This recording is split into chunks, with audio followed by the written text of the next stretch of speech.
দেশে ৩ স্তরে ইন্টারনেটের দাম কমতে যাচ্ছে বলে জানিয়েছেন প্রধান উপদেষ্টা ডাক্তারি যোগাযোগ ও তথ্য প্রযুক্তি বিষয়ক বিশেষ সহকারী ফয়েজ আহমেদ তৈয়ব।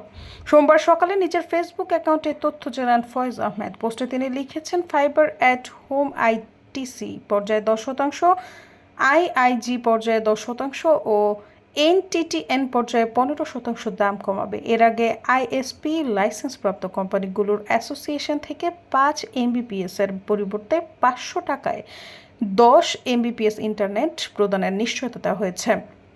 তারও আগে আন্তর্জাতিক গেটওয়ে পর্যায়ে বাংলাদেশ সাবমেরিন কেবল কোম্পানি সকল আইআইজি এবং আইএসপি গ্রাহকদের জন্য ১০% এবং পাইকারি গ্রাহকদের জন্য অতিরিক্ত ১০% সহ মোট ২০% দাম কমিয়েছে। এ নিয়ে ইন্টারনেট লাইসেন্স রেজিমের মোট ৩ থেকে ৪টি স্তরে ইন্টারনেটের মূল্য কমানোর উদ্যোগ নেওয়া হয়েছে।